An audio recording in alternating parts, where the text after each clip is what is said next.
Sambonana ngibingelele namkelele channel eMaswiti Media Production. Mangabe yaqala ukufika ngicela ukwenza iqiniso lokuthi awucha subscribe, maqedwe kwale video, shawa like bese ke uyacomment kulolu daba namhlanje. Nkanza kwethu abalaleli bama radio bakhale kakhulu kuleli viki lika March lesithathu, bakhale kakhulu abalaleli bama radio uKhozi FM kanye ke neGagasi FM, bakhala nje ngabasakazi babo ababili bamakhosazane, bambasakazi babo ababili besifazane uNongcebo kanye ke noPenny Ntuli.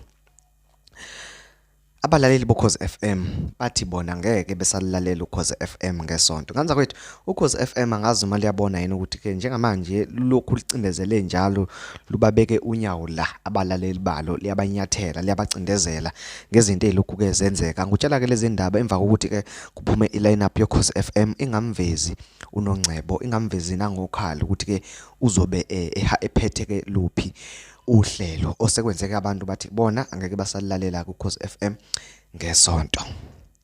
uNongcebo ke ubesesebenze iminyaka ewu16 kuKhozi FM kusukela ngo2008 kuze kubeke u2024, kanti ke wayekade eqale kwiGagasi FM ngonyaka ka2005 washiya ngo2008 waya kuKhozi FM. Naloko iGagasi FM selenzeke enye ke futhi indaba ayitheka ke futhi lungasayivuseleleki inkontileka yakhe kuPenny Ntuli, njengoba ke ezeke waveza ke na inkundleni zokuxhumana ithi hawu kushuthi angisayi ke phela emsebenzini ngomsombuluko, eyenza ke ihlaya isolezwe ke nalo lizwe labhala nelanga nalo libhalile ukuthi uPenny Ntuli kuphelile ke phakathi kwakhe kanye ke nelokhuzana neGagasi FM, kodwa ke sinethemba ukuthi ke iGagasi lizolivuselela ke inkontileka lakhe bese ke siphinde ke siyambona ke emsebenzini.